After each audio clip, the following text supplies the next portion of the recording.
എല്ലാവർക്കും നമസ്കാരം. റാപ്പർ വേടനെതിരെ ഒരു യുവതി ബലാത്സംഗ പരാതി നൽകിയിരിക്കുന്നു. ബലാത്സംഗ പരാതിയിലെ മൊഴിയുടെയൊക്കെ വിശദാംശങ്ങളൊക്കെ പുറത്തു വന്നു.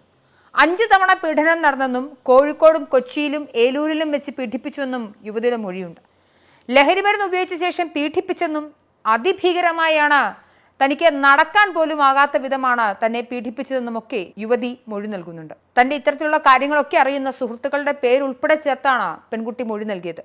എന്നാൽ വേടൻ എന്നത് ഇടതുപക്ഷത്തിന്റെ പോസ്റ്റർ ബോയ് ആയതിനാലും പേരിൽ ദളിതൻ എന്ന ആധുനിക കാലത്ത് പ്രിവിലേജ് ഉള്ളതിനാലും നിരവധി ആരാധകരുടെ പിന്തുണ ഉള്ളതിനാലും വേടനെ മറ്റേതെങ്കിലും നടനോ അല്ലെങ്കിൽ രാഷ്ട്രീയ നേതാവിനോ കിട്ടുന്ന തെറിവിളി കിട്ടുന്നില്ല എന്നതാണ് യാഥാർത്ഥ്യം.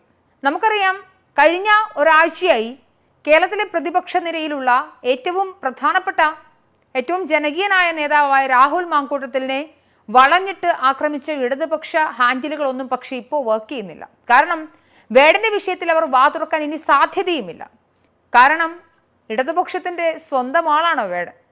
ഇത് ഒന്നും രണ്ടുമല്ല, എണ്ണം പറഞ്ഞ സ്ത്രീകളാണ് വേടനെതിരെ ലൈംഗിക ആരോപണവുമായി രംഗത്ത് വന്നത്. എന്നാൽ ഈ സ്ത്രീകൾക്ക് ബോധമില്ലേ? സെക്സ് ചെയ്തത് പിന്നെങ്ങനെയാണ് പീഡനമാകുന്നത്? കോടതി തെളിയിക്കട്ടെ, വേടൻ എന്തായാലും കേസിന് പോയിട്ടുണ്ടല്ലോ എന്നൊക്കെ പറഞ്ഞ് കാര്യങ്ങളെ സാമാന്യവൽക്കരിക്കുകയാണ് ഈ നാട്ടിലെ ദളിത് ആക്ടിവിസ്റ്റുകളും അതുപോലെ തന്നെ ഇടതുപക്ഷ ഹാൻഡിലുകളും. അതായത് പ്രതി വേടനായതുകൊണ്ടും വേടൻ ഇവർക്ക് വേണ്ടപ്പെട്ടവനായതുകൊണ്ടും ഇതൊക്കെ കണ്ണടച്ച് ഇല്ലാതാക്കാമെന്നാണ് കരുതുന്നത്. #MeToo ആരോപണങ്ങൾ പണ്ട് ഏറ്റവും പ്രധാനപ്പെട്ട സെലിബ്രിറ്റി ആയിരുന്നു വേടൻ. മാത്രമല്ല, പീഡനക്കേസിലെ പ്രതിയായി FIR രേഖപ്പെടുത്തിയ പ്രതി കൂടിയാണ്. അതായത് ഹിരൺദാസ് മുരളി ഇന്ത്യൻ ഭരണഘടന അനുസരിച്ചും ഭാരതീയ ന്യായ സംഹിത അനുസരിച്ചും ക്രിമിനൽ കുറ്റങ്ങൾ ആരോപിക്കപ്പെട്ട ആളാണ്. നിലവിൽ പോലീസ് സ്വമേധയാ കേസെടുത്താൽ അല്ലെങ്കിൽ ക്രൈമിനിരയായി പെൺകുട്ടി നിയമപരമായി മുന്നോട്ട് പോകുന്ന പക്ഷം തെളിവുകൾ വേടനെതിരെയാണെങ്കിൽ വേടൻ കോടതിയിൽ ശിക്ഷിക്കപ്പെടും. അങ്ങനെയാണെങ്കിൽ തീർച്ചയായും നിയമത്തിന് മുന്നിലും പൊതുസമൂഹത്തിന് മുന്നിലും ഇയാൾ കുറ്റവാളി തന്നെയാണ്. 2021 എൻ്റെ ഓർമ്മ. ഈ #MeToo ആരോപണം നിലനിൽക്കുന്ന സമയമാണ് വേടനെതിരെ. അന്ന് മദ്യലഹരിയിൽ ലൈംഗിക ബന്ധത്തിൽ ഏർപ്പെടാൻ നിർബന്ധിച്ചുവെന്നും പീഡിപ്പിച്ചെന്നും ആരോപിച്ച് വേടനെതിരെ ഒരു പെൺകുട്ടി ഫേസ്ബുക്ക് കൂട്ടായ്മയിൽ ഒരു പോസ്റ്റ് ഇടുന്നുണ്ട്. സൗഹൃദ വലയത്തിലെ സ്ത്രീകളുമായി ലൈംഗിക ബന്ധത്തിൽ ഏർപ്പെട്ടുവെന്ന് നുണ പ്രചരിപ്പിച്ചുവെന്നും ആരോപണമുണ്ടായി. സംവിധായകൻ മുഹസിൻ പെരാരിയുടെ ഫ്രം എ നേറ്റീവ് ഡോട്ടർ എന്ന ആൽബത്തിന്റെ ഭാഗമായി പ്രവർത്തിച്ചുകൊണ്ടിരിക്കുകയാണ് വേടനെതിരെ MeToo ആരോപണം ഉയർന്നത്. ആരോപണങ്ങൾക്ക് പിന്നാലെ വേടൻ എന്ന് മാപ്പ് പറഞ്ഞിരുന്നു. മാപ്പ് ചോദിച്ചുകൊണ്ടുള്ള വേടന്റെ പോസ്റ്റിന് നടി പാർവതി തിരുവോത്തൊക്കെ ലൈക്ക് ചെയ്തതെന്ന വിവാദമായിരുന്നു. തുടർന്ന് ലൈക്ക് പിൻവലിച്ച് പാർവതി മാപ്പ് പറഞ്ഞതുമൊക്കെ എല്ലാവരും ഓർക്കുന്നുണ്ടാകും. ഒരാൾ തന്റെ കുറ്റം ഏറ്റു പറഞ്ഞതുകൊണ്ടോ ഫേസ്ബുക്കിലോ ഇൻസ്റ്റഗ്രാമിലോ പോസ്റ്റ് ഇട്ടാലോ അയാൾ ചെയ്ത കുറ്റത്തിൽ നിന്നും വിമുക്തനാകുമോ? ഇല്ല എന്നാണ് ഞാൻ മനസ്സിലാക്കുന്നത്. അതിന് കൃത്യമായി ഈ നാട്ടിലെ നീതിന്യായ വ്യവസ്ഥിതി അനുസരിക്കുന്ന തരത്തിലുള്ള ശിക്ഷ അനുഭവിക്കേണ്ടതുണ്ട്. അന്ന് ഈ ദളിത് ആക്ടിവിസ്റ്റുകളൊക്കെ പറഞ്ഞത് അയാൾ ഒരു ദളിതനാണ്, അതുകൊണ്ട് തന്നെ ഒരു ദളിതന്റെ മാപ്പപേക്ഷ ഞങ്ങൾ സ്വീകരിച്ചു എന്നാണ്. മറ്റേതെങ്കിലും ഒരാൾക്ക് ഈ പ്രിവിലേജ് കിട്ടുമോ? പ്രത്യേകിച്ച് സ്ത്രീയെ സെക്ഷൽ അബ്യൂസ് ചെയ്തു എന്ന കേസാരോപണം നിൽക്കുന്ന ഒരാൾ അങ്ങനെ തെറ്റ് ഏറ്റു പറഞ്ഞതുകൊണ്ട് പോസ്റ്റ് ഇട്ടാൽ മതിയാവുമെങ്കിൽ ഈ രാജ്യത്ത് നിലവിലുള്ള നിയമ സംവിധാനങ്ങളൊന്നും ആവശ്യമേ ഉണ്ടാവുമായിരുന്നില്ല. അന്ന് മുതൽ ഞാൻ ഉൾപ്പെടെയുള്ള ആളുകൾ വേടനെതിരെ നിരന്തരമായി പോസ്റ്റുകൾ ഇടുകയൊക്കെ ചെയ്യുന്ന സമയത്ത് എൻ്റെ കമന്റ് ബോക്സിൽ വന്ന നമ്മളെ ചട്ടം പഠിപ്പിക്കാൻ ശ്രമിക്കുന്ന നിരവധി ആളുകളുണ്ട്.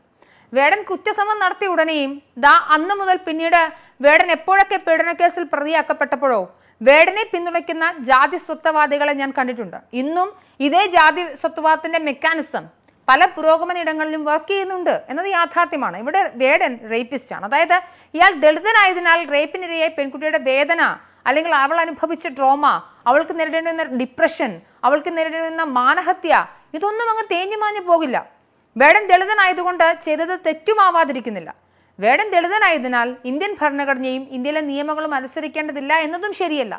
റേപ്പ് ചെയ്തവന്റെ ജാതി നോക്കി റേപ്പിനോട് അനുകൂലിക്കുന്നവരും പ്രതികൂലിക്കുന്നവരും ഉണ്ടാകുന്നത് തന്നെ ജാതിസ്വത്വം എത്ര ഭീകരമാണെന്ന് നമുക്ക് കാണിച്ചു തരുന്നുണ്ട്. ജാതിസ്വത്വവാദികൾ റേപ്പ് ചെയ്ത വേടനെ സപ്പോർട്ട് ചെയ്യുന്നത് റേപ്പ് ചെയ്യുന്നത് പോലെ തന്നെ മൃഗീയമായ ഒന്നാണെന്ന് വിശ്വസിക്കുന്ന ഒരാളാണ് ഞാൻ. ആ ബോധ്യം എനിക്കുണ്ട്. മാത്രമല്ല, വേടൻ ഇടതനായതിനാൽ കിട്ടുന്ന പ്രിവിലേജും വേറെയുണ്ട്.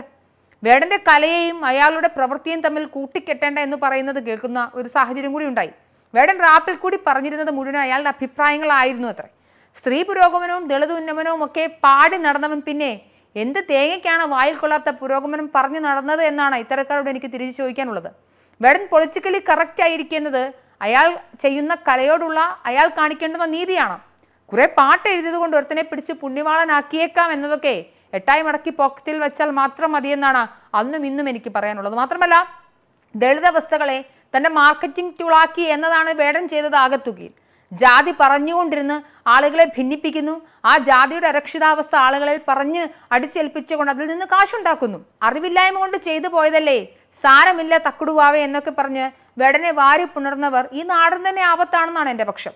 തെറ്റ് ചെയ്തത് തെറ്റാണെന്ന് തെളിഞ്ഞാൽ സ്വന്തം അപ്പനും അമ്മയും ആയാൽ പോലും ഇരയ്ക്കൊപ്പം നിൽക്കുമ്പോഴാണ് മനുഷ്യൻ ആധുനിക മനുഷ്യനാകുന്നത്. അല്ലാത്തവരൊക്കെ സ്വന്തം ഗോത്രത്തിനായി യുദ്ധം ചെയ്യുന്നവർ തന്നെയാണ്. ജാതി സ്വത്വവാദം ഗോത്രവാദമാണ്. അതിൽ യാതൊരു തരത്തിലും കോംപ്രമൈസ് ചെയ്യാൻ നമുക്ക് ആർക്കും തന്നെയും താല്പര്യമില്ല. വേടൻ തെറ്റ് ചെയ്തിട്ടുണ്ടോ അയാൾ ശിക്ഷിക്കപ്പെടണം.